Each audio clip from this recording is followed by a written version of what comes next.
Essa questão da crise da identidade na engenharia é um problema não só brasileiro, mas mundial, tá? E essa crise, ela tem como base a transição de eras que nós estamos vivendo, que é justamente o objeto da palestra desses dois professores nessa parte da manhã. Ou seja, a humanidade está saindo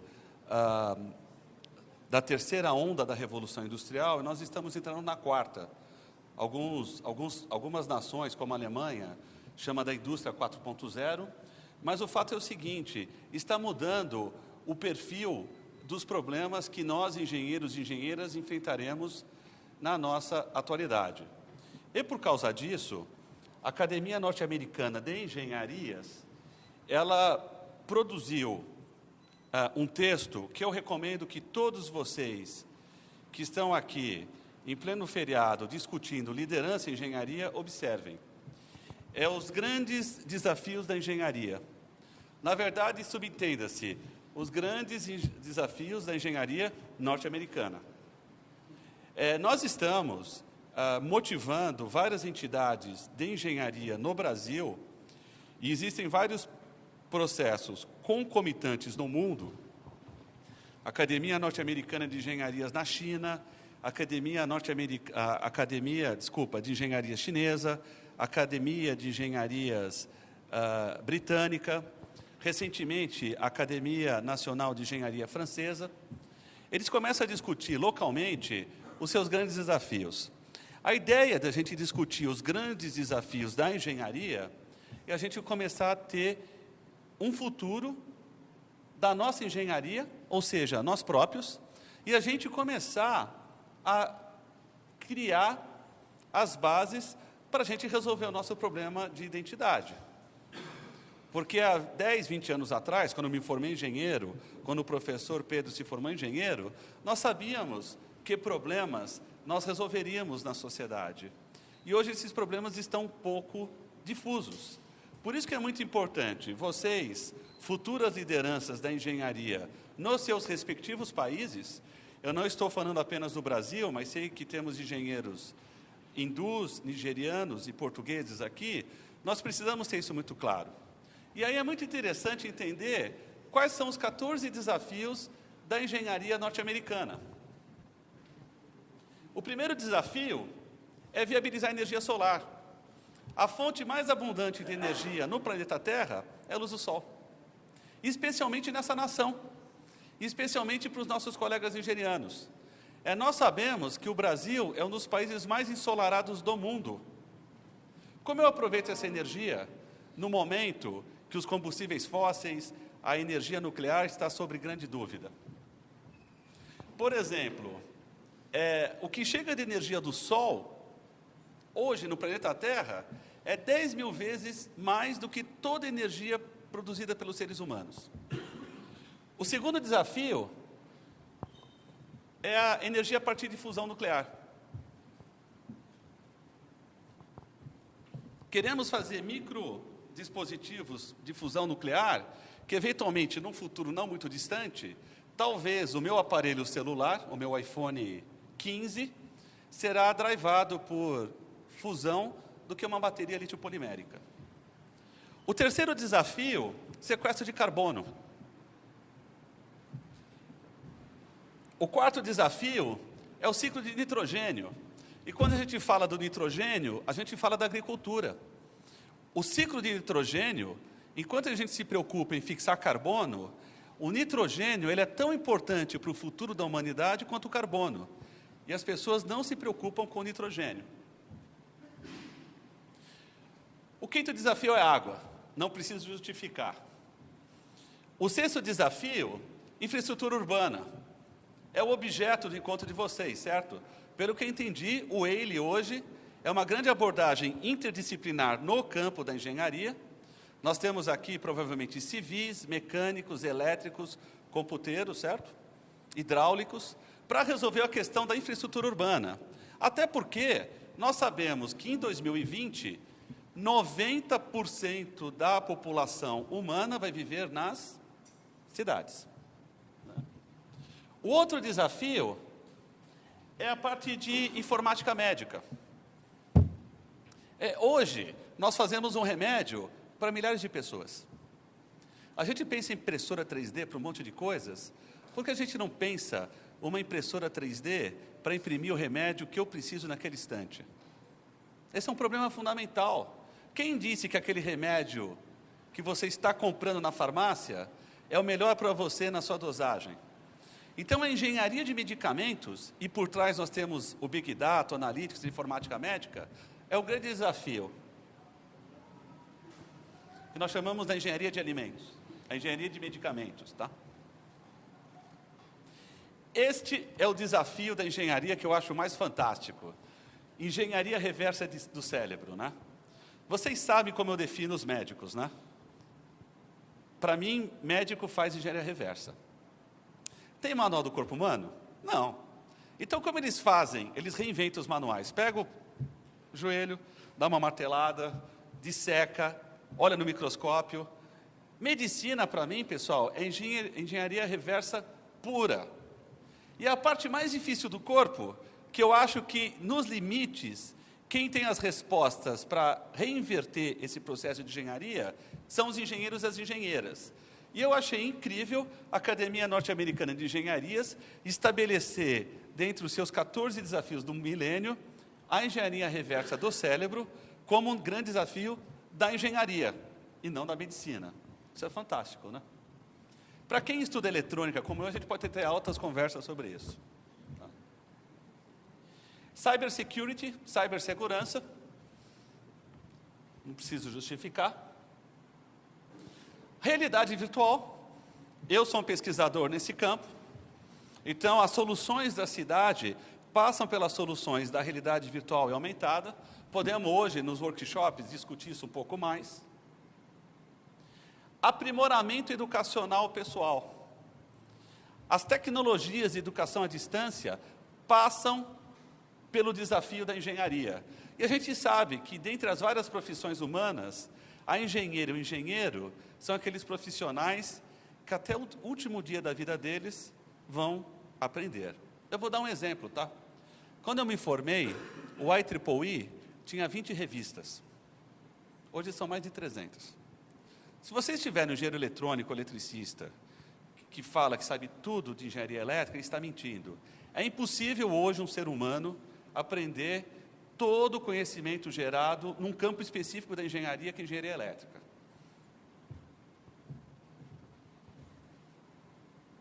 E, finalmente, o último desafio é a gente fazer ferramentas de engenharia para a descoberta científica.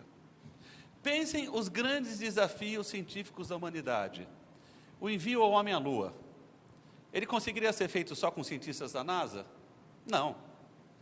A descoberta de novos planetas, a prospecção no fundo do mar, os novos avanços da engenharia genética, passam pelo esforço enorme de engenheiros e engenheiras que estão sentados aqui. Então, eu só fiz um antecedente, e vou começar a falar um pouco da minha palestra propriamente dita, que é a importância de vocês se autoimporem desafios. E não se preocupem, porque nesta questão dos desafios, tem outras pessoas pensando por vocês. Então, fica uma lição de casa. Todo mundo ir no site da Academia Norte-Americana de Engenharias. E alguém de vocês aqui já escutou falar dos grandes desafios do milênio da ONU? Vale a pena vocês darem uma olhada também. São grupos de indivíduos pensando nos grandes problemas da humanidade, por onde passa a engenharia, de onde vão surgir as lideranças. Lideranças essas que estão aqui sentadas nessa mesa hoje. Eu vou passar para a minha palestra propriamente dita. Eu sou um professor de eletrônica, estou atuando há mais ou menos 30 anos. A minha turma vai fazer 30 anos de formado, o ano que vem. E o exercício da engenharia tem me trazido inquietações. Eu não sei se vocês têm a mesma inquietação que eu tenho, mas, aparentemente, às vezes, nós nos comportamos de forma muito passiva em relação a toda essa evolução tecnológica. Talvez essa passividade nos trouxe, inclusive, esta crise de identidade que eu diagnostiquei rapidamente com vocês aqui. Então, eu comecei a me preocupar com uma perspectiva de longo prazo. Eu não estou interessado com a internet das coisas em 2017 e 2018. Eu quero tentar entender o que vai ser a internet das coisas em 2030, 2040, 2050. Talvez, fruto do momento que eu estou aqui, como um engenheiro um pouco mais maduro. E a gente sabe que a gente aprende muito cálculo, física, e uma das técnicas para a gente prever o futuro é entender o passado. O Steve Jobs, na grande palestra que ele deu em Stanford, ele falou, olha, vocês não conseguem conectar linhas olhando para frente. Vocês vão conseguir conectar linhas olhando para o passado. Ou seja, o que o Steve passa assim para os alunos é o futuro está escrito no passado. Baseado nisso, eu comecei a prestar atenção nesse cara. Todo mundo conhece esse fulano aqui? É o horror de vocês, todo mundo detesta esse cara, né? Para quem fez cálculo, 1, 2, 3, 4, quem gosta de cálculo aí? Eu gosto. Ele tinha um grande dilema com Leibniz, com Newton, né? Ele inventou a notação de Leibniz e ele brigava muito com Newton através de cartas e tal. Mas ele era um engenheiro? Não. Ele era um matemático? Não. Não existia engenharia. Em 1756, quando ele inventou o cálculo diferencial, não existiam essas coisas. A engenharia estava nos seus primórdios ainda, na primeira onda da Revolução Industrial, lá em Manchester. Lembra, a gente estuda essa história e tal. Agora, Leibniz, além de ser engenheiro, cientista, matemático, ele também era diplomata. E aí, o rei da Alemanha, à época, fez uma coisa maravilhosa. Mandou ele ser embaixador na China. Naquela época, imagina o que era a China. Fim do mundo, né? E aí Leibniz descobriu o seguinte, ele descobriu isso daqui, ó. Ele chegou à conclusão que a sociedade chinesa era extremamente evoluída. E ele descobriu a notação binária. Isso daqui não é Yang e Ying, isso daqui é o bit. Ele viu que a mesma simbologia utilizada para representar o domínio espiritual chinês era usado para uma representação ou uma notação simbólica binária. E ele achava, então, que os chineses eles tinham uma cultura muito mais avançada do que os ocidentais, porque os chineses, no seu cotidiano, por exemplo, para a construção do ábaco, que é a máquina de calcular chinesa, eles já usavam notação binária. Então, o precursor, Leibniz, além de ter inventado o cálculo diferencial, Leibniz também descobriu o bit. Passam-se aí 3 séculos, tem várias garotas aqui na sala, então a gente passa por Ada Lovelace, a primeira programadora do mundo, a gente passa por Mary Shelley, a primeira escritora de ficção científica do mundo, e a ficção científica Frankenstein, né? Ou a síndrome de Frankenstein. Vocês, como engenheiros e engenheiras, quando fizerem grandes obras, depois eu vou conversar com vocês sobre isso, vocês vão ter a síndrome de Frankenstein, quando vocês vão achar a obra de vocês mais magnífica do que próprio Deus criar, né? Depois a gente fala sobre isso. Mas o fato é que se passam 350 anos e surge esse cara aqui, o Alan Turing, né? O Alan Turing, ele cria a máquina de Turing. Quem estudou computação aí? Vocês sabem o que é a máquina de Turing, né? A máquina de Turing foi o primeiro modelo abstrato computacional em que você formalmente cria o conceito de uma máquina ou de uma abstração virtual, né? Turing era muito bacana, muito famoso, meio dandy, ajudou na luta contra os nazistas na Segunda Guerra. Para quem assistiu o filme de Alan Turing, a gente vê a máquina de Turing, é uma traquitana lá com um monte de rodas que giram para a esquerda e para a direita, mas a máquina de Turing não era legal. Era uma boa abstração matemática, mas ela não é uma boa máquina para você reproduzir. Passam caras como Norman Wiener. Norman Wiener criou o conceito da cibernética, ou seja, o cérebro e o computador de alguma forma interagirem. Naquela época de Norman Wiener, eles tinham a ideia assim de fazer um capacete. Então, o computador não seria o smartphone como é hoje, né? Todo mundo com o smartphone aí. Não, o Wiener, ele acreditava que o computador seria uma quarta camada cerebral. A primeira é o nosso córtex ligado à coluna, que nos permite respirar, controlar fígado, aquela inteligência automática, né? O segundo cérebro é aquele cérebro que todos os insetos, todos os seres vivos têm. E o terceiro cérebro é o cérebro humano, mamário, que nos permite ser humanos como somos. O Norman Wiener percebia ou entendia que nós teríamos um quarto cérebro. Então eles imaginavam, quando eles sugeriram a cibernética, o capacete. É por isso que na década de 50, 60, os ETs, os marcianos, as inteligências extraespaciais eram cabeçudas, né? Tinha uma cabeça muito grande, porque imaginava-se dessa forma. Mas aí veio esse maluco aqui, tá? Veio o von Neumann. Alguém já escutou falar de von Neumann? Malucaço, assim. Nome de nazista, né? Von Neumann. Judeu, húngaro, foragido da Segunda Guerra Mundial. Ele justamente fugiu da Hungria, porque se ficasse na Europa, ia para campo de concentração. Ele é um dos precursores do programa Manhattan. Ele é um sujeito não muito querido nos Estados Unidos, porque de tão maluco que ele era, ele queria soltar uma bomba atômica em Berlim. Então, assim, ele não era uma pessoa assim muito social, né? Mas ele era uma pessoa de extrema personalidade. E ele falou o seguinte, olha, na época tinha uma discussão se os computadores iam ou não substituir os seres humanos, se as máquinas. Essa discussão tem até hoje, né? E aí von Neumann falava o seguinte, olha, se você realmente insiste que tem alguma coisa que o computador não consegue fazer, por favor, me explica direitinho o que o computador não consegue fazer. Quando você conseguir me explicar, eu te provo que ele consegue fazer. Von Neumann era matemático, ele não era engenheiro. E ele pensava em abstrações. A gente vai até falar um pouco o que é programar, o que é fazer a internet das coisas, qual que é o exercício da engenharia com Big Data, com IoT, na sociedade do conhecimento. Agora, o que von Neumann propôs foi a máquina de von Neumann. Alguém já escutou falar da máquina de von Neumann? A máquina de von Neumann é o modelo do computador moderno. Uma unidade de controle, controlando uma unidade lógica aritmética, uma memória, entrada e saída.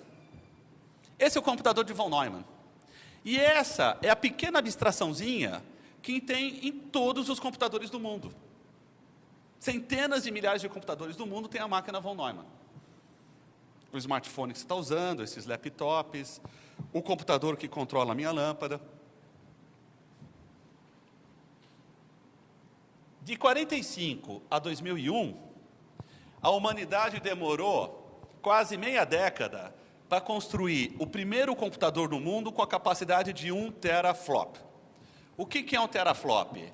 Mega, giga, tera, milhão, trilhão, quatrilhão. 1 teraflop significa 1 quatrilhão de operações de ponto flutuante por segundo. Multiplicação de 2 números reais.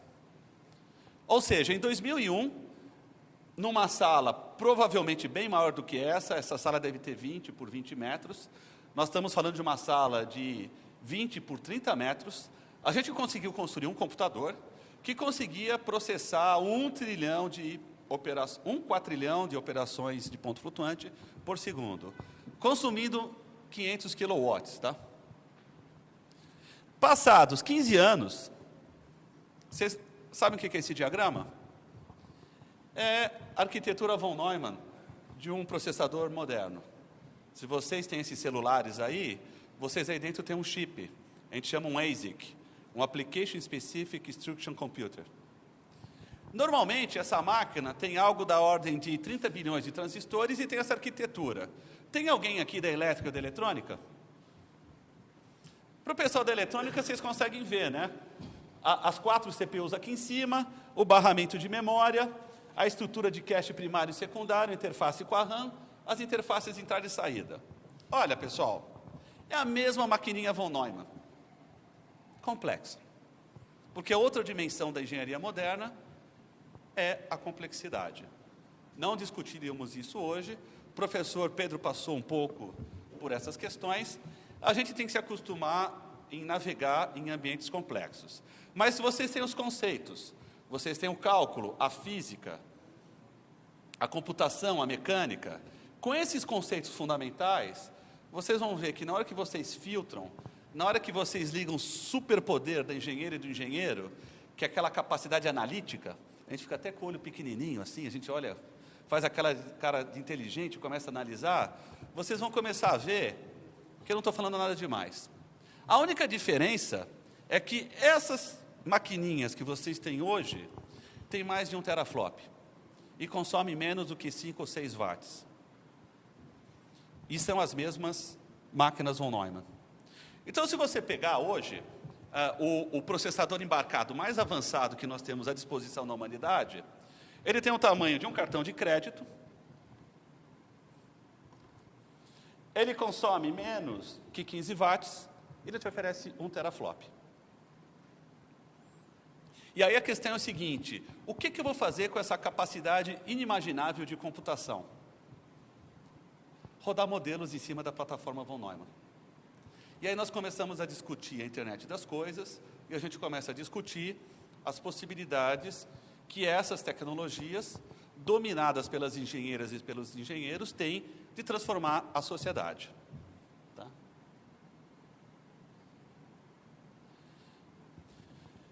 Eu desenhei a mesma maquininha de von Neumann com um usuário aqui. Então o que acaba acontecendo é que você passa a ter loops de interação. Na verdade, quando vocês começam a usar a internet das coisas e Big Data na cidade, você está criando o que a gente chama de um mega sistema cyberfísico, em que o ser humano tem um papel na situação. Quando a gente fala de analytics, quem está fazendo analytics? O ser humano ou o computador? Os dois, numa interação simbiótica. E aí, aquela visão que o Norman Wiener tinha de um cérebro expandido, ela passa a existir, mas de uma forma muito mais abstrata. Então, vocês não podem se esquecer que se vocês estão aqui resolvendo situações da cidade, o computador passa a ser um grande elemento de mediação. Como? Porque todas essas maquininhas estão ligadas na nuvem. Então, eu não tenho uma interação só do ser humano com a máquina, mas eu tenho uma interação do ser humano com a nuvem. E aí que começam a vir aquelas questões que o professor Pedro trouxe, da interação com o metrô, da interação com a temperatura da cidade. E aí acaba acontecendo o seguinte, cada ser humano, com as suas máquinas, passa a ser um grande sensor atuador dessas infraestruturas. Tá? E a coisa não para por aí. Você passa a replicar. Hoje nós temos 7,5 bilhão de humanos. E vocês sabem quantos computadores por humanos nós temos hoje? Estatística do ano passado, tá? A indústria mundial eletroeletrônica fabricou 20 computadores por ser humano nesse planeta. Só o ano passado. Então, o ano passado, nós entregamos no mercado 140 bilhões de máquinas. Não contando as já existentes, que a gente acha que é uma integral exponencial, são mais 140 bilhões. Então, hoje na humanidade, nós estamos falando de 7 bilhões de humanos e algo da ordem de 40 computadores por ser humano. O que esses computadores estão fazendo? Coletando aqueles dados que o professor Pedro falou. Alguém está aproveitando esses dados? Alguém está tentando criar computadores mais espertos? Engenheiras, engenheiros, vocês começam a ver as possibilidades que surgem a partir dessa perspectiva? A partir disso, a gente cria o conceito de internet das coisas, ou seja, esses computadores são tão pequenos, para vocês terem uma ideia, a área típica de um computador desses é de 3 por 3 milímetros. Então eu posso encaixar no botão da minha camisa, alguns deles são tão pequenos que eles têm a granularidade de um pó grosso, como areia, você pode engoli-los. Esses computadores, eles são neutros, eles são de estado sólido, eles são de óxido de silício e areia, tá? Vai para a praia aqui. Eles são muito mais purificados que a areia do mar, para não ter partícula alfa, beta, gama. Então, existe a perspectiva de a gente fabricar em grande quantidade essas máquinas. A minha aposta é que se no limite eu tiver um computador por coisa que eu tenho, nós estamos falando de 10 mil computadores por ser humano em 2030. É só vocês imaginarem quantas coisas que vocês têm. Rapazes, garotas, peguem o armário de vocês, comecem lá a tirar sapato por sapato, meia por meia, camiseta, roupa íntima, escova de dente, pasta de dente, óculos. Quantas coisas eu estou vestindo? 1, 2 sapatos, meia, tá. Só eu sozinho aqui estou carregando 30 coisas. Quantas coisas vocês têm em casa? Coisa, eu não estou falando só de coisas mortas, ou coisas inanimadas. Vamos pensar em cachorro, gato, periquito, comida, grão. A computação está indo para um limite que você vai ter computadores por coisas. E aí a minha aposta é que lá por 2030, nós estamos falando de 10 mil computadores por ser humano nesse planeta. Né? E aí, eu gosto de um outro cara, eu não vou falar muito, que é o Licklider. É o cara que inventou a internet, tá? E é interessante que é o seguinte, ele era um engenheiro elétrico que fez um curso em psicologia. E ele, além de ter inventado a internet, ele inventou a psicoacústica. Então, quem gosta de áudio, engenharia de áudio, como eu, vai gostar muito de Licklider. Agora, Licklider, ele escreveu um livro chamado Man-Computer Symbiosis.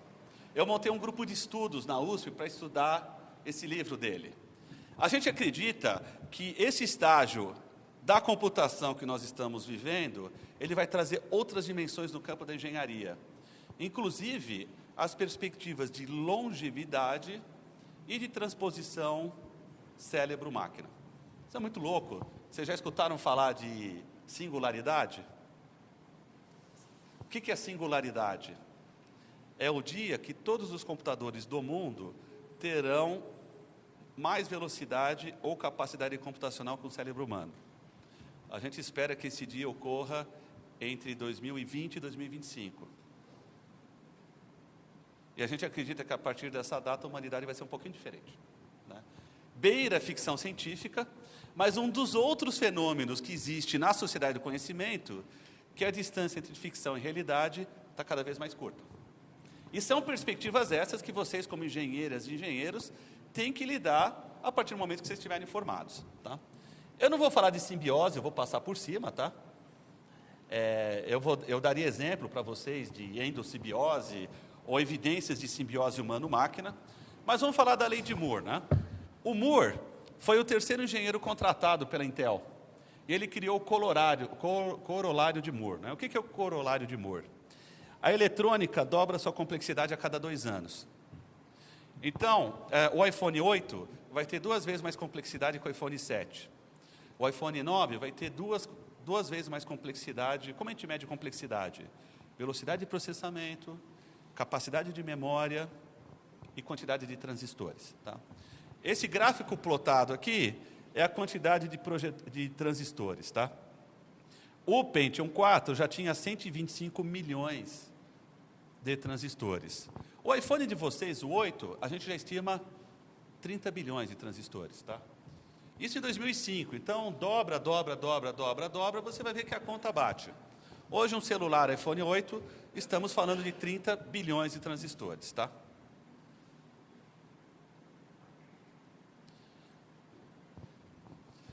Esses transistores hoje já estão com dimensão de 22 nanômetros, tá?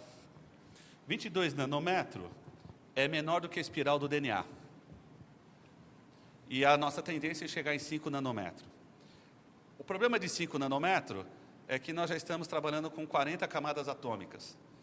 Então, é muito difícil estimar, de ponto de vista determinístico, o percurso do elétron. Coisa de eletrônica, física do estado sólido, física quântica e tal. Mas o fato é que a engenharia está fazendo isso, tá? Quando meu pai trabalhou com microeletrônica na década de 80, ele usava esses elementos da camada periódica para fazer um chip. Hoje, para fazer um chip, você usa mais elementos da camada periódica, da tabela periódica, do que os elementos que nós temos no próprio corpo. O que também é muito louco. Elementos funcionais, né? Você pode ter elementos adquiridos por contaminação, tal. Hoje um chip, ele precisa de mais elementos da tabela periódica do que o corpo humano. E a gente fabrica hoje mais transistores do que a total quantidade de transistores consumidos no mundo, grãos consumidos no mundo. Na verdade, essa é uma estatística da Universidade de Stanford de 2006. Hoje a gente estima que são 2 ordens de grandeza. Pega tudo que vocês consomem de arroz, pipoca, milho, trigo, multiplica por 100. Essa é a quantidade de transistores que a gente consome. Só para vocês terem uma ideia da evolução dessa área. E preocupado com isso, lá na USP a gente criou um centro para pensar isso daqui a 30 anos, que é o CIT, o Centro Interdisciplinar em Tecnologias Interativas. Porque a gente acredita o seguinte, onde tem computador, onde tem máquina, tem interação. Olha aí a galera usando smartphone, todo mundo, se vocês prestarem, está com no mínimo um computador na mesa. Tem algumas pessoas que estão com 3 computadores. E interagindo. E é bom que interajam. Lembra aquele loop que eu falei? Quem está interagindo está trazendo dados para a nuvem. A questão é, como eu exploro esses dados, tá? A nossa visão é muito simples. Nós saímos daqui. Essa é uma pergunta aí. Quem é de computação? O que ele está fazendo?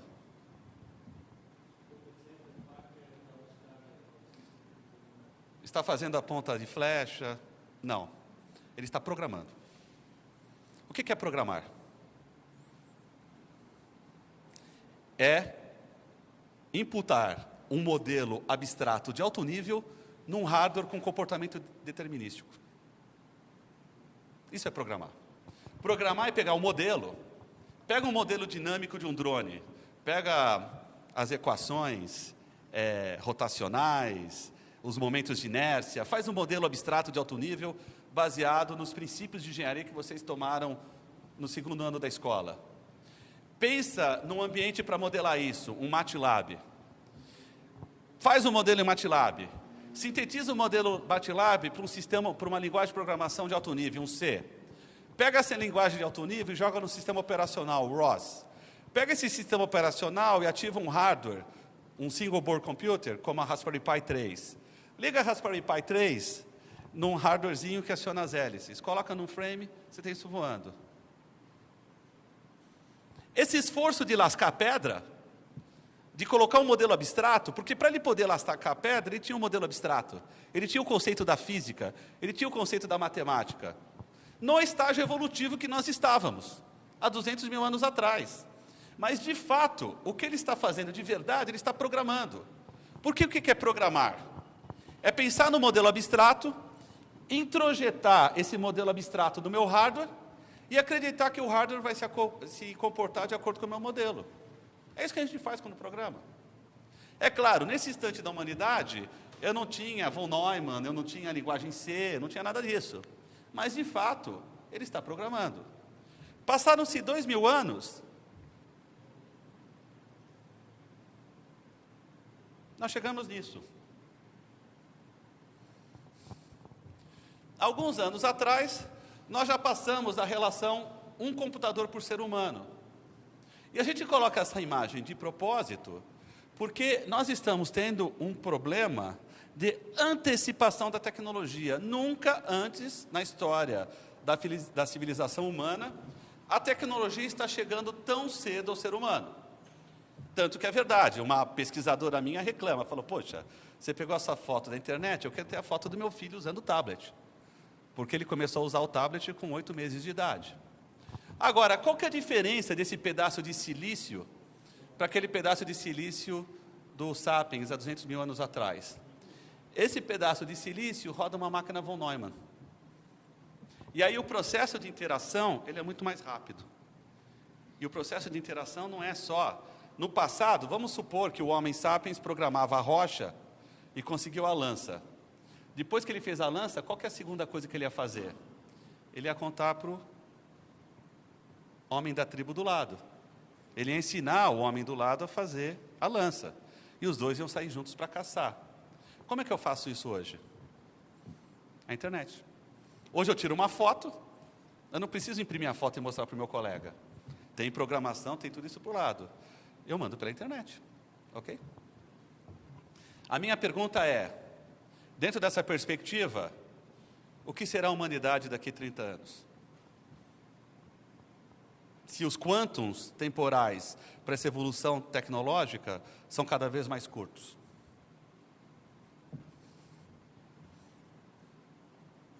A pergunta que a gente quer saber é, naquele centro que eu criei, o que vai ser o Sapiens em 2036? Dentro dessa perspectiva. Para encerrar, eu vou falar de 2 projetos. Se a gente realmente pensar que nós vamos ter zilhões de dispositivos espalhados, os atuais paradigmas computacionais para fazer isso não se prestam mais. Não se prestam. Vamos imaginar a cidade de São Paulo. 20 milhões de humanos, 20 trilhões ou 20 quintilhões de máquinas. Qual que é o aparato computacional que vai me permitir controlar essas máquinas? Nós temos uma ideia. A nossa ideia é uma abordagem em enxame. Nós temos evidências na natureza de insetos, é até uma proposta, a gente está aproveitando, que eu e o professor Pedro vamos combinar um projeto de pesquisa aqui. Pega um formigueiro, embaralha o formigueiro. O que acontece depois de 10 minutos? Ele se reconstrói de forma orgânica. Quem que é o chefe dessas formigas? A formiga rainha? Lê do engano. Ela tem um papel no formigueiro, mas ela não manda nada. Ela tem um papel reprodutor. As formigas, elas têm inteligência suficiente para construir isso de forma orgânica. A nossa abordagem, e a gente fez uma parceria com a Universidade de Berkeley, é trabalhar com o que a gente chama com a computação de borda. Eu tenho o Big Data, eu tenho a nuvem aqui no centro. Agora, vamos fazer as contas, pessoal. Quem tem iPhone 6 aí? 7. Quem não tem iPhone aqui, ou não tem smartphone? Todo mundo tem smartphone. Quer ver? Quanto tem de RAM na tua máquina? 2 GB. Multiplica 2 GB, somos 60 pessoas nessa sala. 120 GB. A gente chama essa computação de computação de borda. A gente tem uma noção hoje que a computação de borda, ela é muito maior do que a computação central. Agora, falta um ambiente computacional para você capturar essa computação e fazer uma coisa legal. Lá no nosso grupo, nós estamos com uma ideia muito maluca, que é criar um sistema operacional para isso. A gente chama do Swarm OS. Tá? E a gente sabe que swarms são algo absolutamente normal na natureza. Olha essas formigas. Quem é engenheiro de estruturas aí? Fundações. O que essas formigas estão fazendo? Elas construíram uma ponte. Tem um engenheiro-chefe de pontes e estruturas que ensinou elas a fazer a ponte? Não. Como é que elas criaram a ponte? Nós estamos interessados nesse tipo de inteligência artificial. Nós ficamos observando, a gente faz etnologia de insetos, a gente fica observando esses insetos e, a partir disso, a gente fica tendo ideias de como fazer um sistema operacional. Por exemplo, na questão de comunicação de redes, as formigas usam várias frequências de comunicação e vários dispositivos de comunicação. O nosso sistema operacional, por exemplo, faz gerenciamento espectral. A gente fica avaliando a propagação de sinal eletromagnético nessa sala e a gente tenta estabelecer canais de comunicação, quaisquer que sejam, pelos recursos que eu tenho.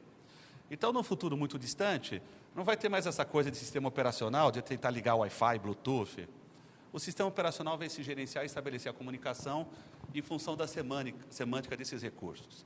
Na natureza, a gente sabe que o comportamento enxame, ele é muito comum em animais de alta complexidade, como gado, peixes, abelhas e pássaros.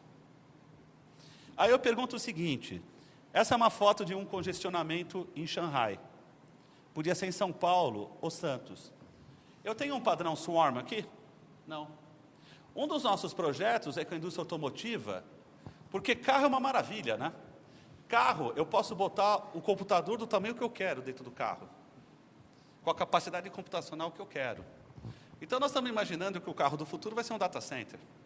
Esse carro do Tesla, por exemplo, ele consegue processar 4 teraflops. Será que eu teria inteligência suficiente para articular os carros de uma cidade numa composição orgânica como uma nuvem de insetos e os carros se dirigirem automaticamente?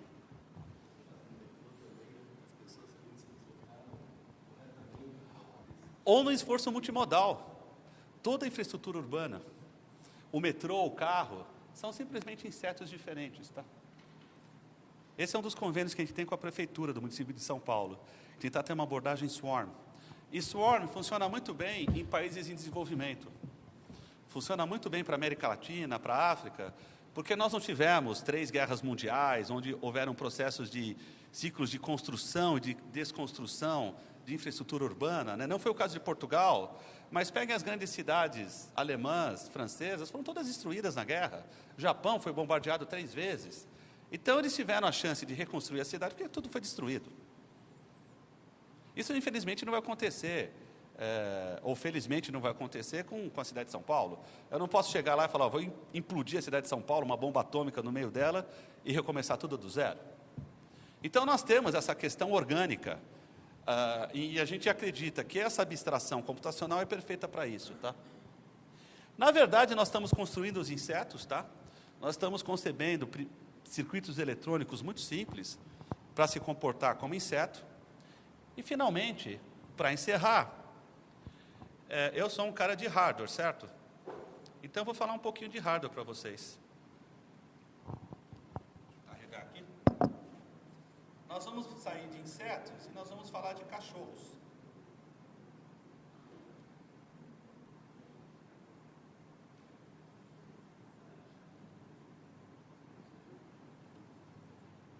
Eu vou falar do programa Caninos Loucos.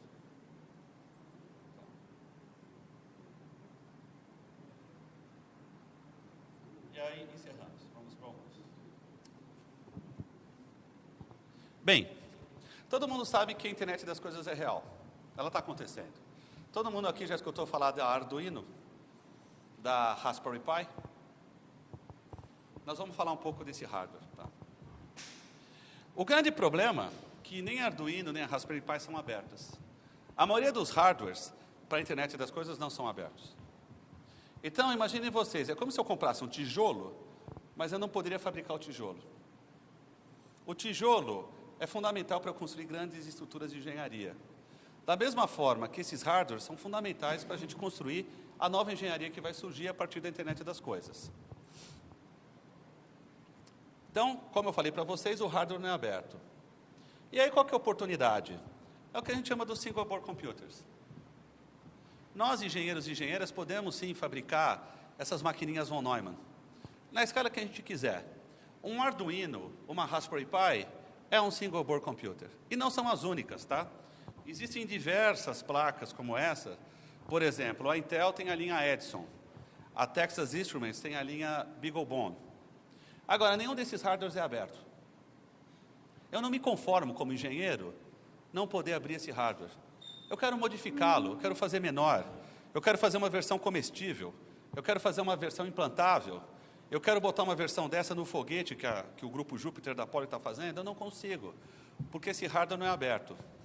Agora, os single board computers são computadores com a performance de um PC, do tamanho de um cartão de crédito para baixo, muito poderosos, tá? Qual que é o problema? Especificamente no Brasil, o Brasil tem algumas virtudes e alguns defeitos, tá? O Brasil consome tecnologia de ponta. Tudo que vocês acharem nos países mais avançados do mundo, vocês vão achar no Brasil. O Brasil fabrica algumas coisas aqui. Podia fabricar mais, mas não fabrica. O nosso déficit na balança comercial de consumo de eletrônica passa dos 80 bilhões de dólares. É o PIB de muitos países na América e na África. E, infelizmente, o Brasil produz pouquíssimas coisas, em termos de projeto. Talvez o maior projeto que a gente tem no Brasil hoje é a Embraer. Mas me falem um celular projetado no Brasil. Quantos celulares o Brasil comprou ano passado? Eu vou dar dica, são 200 milhões de habitantes. Nós temos 1,4 celular por habitante nesse país. Então, nós consumimos 250 milhões de celulares. não projetamos um aqui. Não geramos um emprego para engenheiro eletrônico brasileiro a partir desse consumo brutal de tecnologia. Por quê? Porque a tecnologia não é aberta. Então, para o Brasil se proteger, ele cobra um monte de taxas. Aí ele cria um outro efeito secundário indesejável. Qualquer cidadão no mundo compra uma Raspberry Pi por $30 em qualquer lugar do mundo, no Brasil a Raspberry Pi custa R$400. Então, aquele tijolo que deveria ser aberto, mas é fechado, e o Brasil usa imposto para se proteger, faz com que a gente crie barreiras de acesso à tecnologia, impedindo a inovação nesse país. Então, qual que é a nossa ideia? Foi projetar e fabricar essas single boards no Brasil. Tá? Nós precisávamos de um maluco para nos ajudar nisso. Tá? Nós temos lá no nosso centro uma linha de prototipação e manufatura. Eu estava todo empolgado com o professor Pedro, que na quarta-feira o meu departamento nos autorizou a vender serviços para pequenas e médias empresas com essa tecnologia. Então, qualquer um de vocês aí pode abrir uma startup. Ah, mas eu não tenho fábrica. Não tem problema, seja uma startup fabless. Nós temos uma fábrica lá na USP. Se vocês quiserem fabricar Raspberry Pi, dá para fabricar 10 mil por dia. Agora, eu não gosto da Raspberry Pi porque o projeto não é aberto, não é um projeto brasileiro. Então, vamos abrir esse projeto. Tá? Nós temos um design center e nós temos esse maluco aqui. Esse maluco é o Madog. Há 28 anos atrás, um jovem estudante de engenharia de computação finlandês, chamado Linus Torvalds, saiu da Finlândia e foi trabalhar nos Estados Unidos. Foi trabalhar com o Madog. O menino chegou lá, o John ele é muito legal, ele falou assim, o bom é que nessa idade que vocês estão, vocês não têm uma noção da dificuldade das coisas. Então a gente pode dar o projeto mais absurdo para vocês que vocês fazem. Então chegou o Linux lá e falou, Linux, faça um sistema operacional. E o Linux fez. Ah, mas não tem um computador, John. Ah, não, pega esse PC aqui, Intel. Deu um PC. 90 dias depois veio o Linux com o sistema operacional pronto. Eles mostraram para a empresa, que era a DEC, Digital. A Digital falou, nós não temos interesse nessa tecnologia. O estagiário, o Linus, ficou extremamente decepcionado. Aí o John falou o seguinte, olha, Linus, não fica chateado, não. Coloque isso no domínio público. Agora nós temos a internet. Era nos primórdios da internet, né? Abre um site aí e coloca esse sistema operacional em domínio público. Ah, mas que nome que eu dou? Ah, é o Unix System 5, certo? É, o Unix System 5. Qual que é o seu nome? Linus? Linux. E aí, toda a aventura do Linux começou. A gente chamou de programa Caninos Loucos, porque eu acho que vocês imaginam onde a gente vai chegar, certo? A gente resolveu fazer um hardware open source, single board computer, com uma visão de distribuir nesse país 30 milhões de plataformas, chamado Caninos Loucos. E aí o problema dos loucos é quando ele tem seguidores, né? Então o John, ele é conselheiro do nosso centro, ele precisava de um pastor. Pegou um professor maluco como eu fico juntando o pessoal, né? Eu cheguei para alguns alunos do 5º ano da engenharia eletrônica, como o Reinaldo Drago. O Reinaldo está fazendo mestrado comigo. Ele foi o precursor da tecnologia de montagem de superfície no Brasil. É legal que ele se auto-intitula vira-lata, mas o símbolo do cachorro dele é um dog alemão, né? Mas nós temos os alunos também, como o Yamagata, que é um engenheiro de manufatura formado pela eletrônica da Poli. Nós temos o John, que é um projetista de drivers. Sabe, né? Você faz o hardware. Para cada hardware que você faz, você tem que fazer um driver, né? Tem que ser meio maluco, né? Ele é peruano. Eu acredito que ele usa drogas lícitas para programar. Né? Nós temos o Fabrício, que é um arquiteto de sistemas, né? E todos nós juntos criamos uma marca chamada Caninos Loucos, né? Em cima dessa marca, a gente desenvolveu a primeira placa, que é a Labrador, que é o primeiro hardware que a gente produziu. Tá? Esse é o símbolo dele. Tá? Que essa plaquinha é uma placa compatível com a Raspberry Pi, mas tem o dobro de performance. Ela tem Wi-Fi, ela é quad-core, ela tem um ARM9, tem 2 GB de RAM, tem 8 GB de RAM, roda Ubuntu. Tem uma porta USB 3, tem rede, tem uma câmera de 8 bits e roda Android e Linux. E com os meninos lá, nós fabricamos essa plaquinha. Nós estamos tentando convencer o governo brasileiro a ser a placa oficial de internet das coisas do Brasil. A nossa visão é comercializar 30 milhões de placas. Para vocês terem uma ideia, a Arduino vendeu quase isso e a Raspberry Pi 12 milhões e meio de placas. Mas essas placas não são certificadas. Então, como você vai montar um condomínio com uma placa que não é certificada? Você jamais conseguirá embutir essa placa numa prefeitura e certificar com a Anatel, por exemplo. Então, nós estamos indo além de abrir a tecnologia, nós estamos com um grande esforço de certificação dessas coisas, com parcerias com a Anatel, com a ANEEL, com a ANP, né? Agora, nós não estamos parando por aí. Esse é o lote de 100 placas fabricadas na Poly. Então, foi muito legal. Os meninos projetaram a placa, da idade de vocês, tá? Eles só começaram isso no 3º ano da Poly e se formaram. Foram trabalhar no mercado? Não. Abriram 3 startups. Inclusive, uma delas é a Vira-Lata, que é uma empresa de turnkey para manufatura de internet das coisas no Brasil, tá? Nós temos toda uma proposta de evolução de placas, nós queremos fazer uma versão supercomputador, nós queremos fazer uma versão drone, nós queremos fazer uma versão switch de rede, nós estamos ligando a placa em painéis solares, né? Agora, nós não estamos pensando só em grandes placas, nós estamos agora querendo criar as pulgas. Outro dia os meninos tiveram a seguinte ideia: professor, qual que é o menor computador que eu consigo fazer? Nós conseguimos chegar na dimensão de 12 milímetros de diâmetro. Dá um computador um pouco maior que esse meu botão. Aí nós queríamos dar um nome para o cachorro. Ah, vai ser o pequinês. Imagina um cachorro pequeno. De tão pequeno que era o cachorro, a gente falou, não, o que um cachorro tem muito? Pulga. Então, nós estamos chamando essa versão de placa da pulga. Essa é uma moeda de 25 centavos de dólar, esse é um protótipo da pulga. São devices bem pequenininhos, tá? Não é essa a concepção final, porque a gente acha que essa concepção tem problemas. Ela tem arestas e tem vértices, tá? Então ela machuca. A gente quer placas que você pode engolir, por exemplo. Tá? Essa não é legal. Ela espeta, corta. Então, meus meninos lá estão tentando fazer um projeto de um computador, inclusive, fofinho. A gente quer envolver o computador numa cápsula de silicone. Então, sabe essas bolinhas que a garotada compra por R$1? Desse tamanho. E a gente quer que a placa não custe mais do que R$15 ou $5, tá?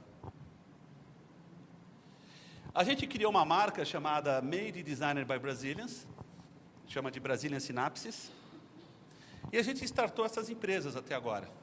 Ou seja, nós convencemos os alunos a não ir trabalhar no mercado, fazer startup dessas empresas, e aparentemente a primeira encomenda de $500 mil está vindo para Vira-Lata agora em outubro.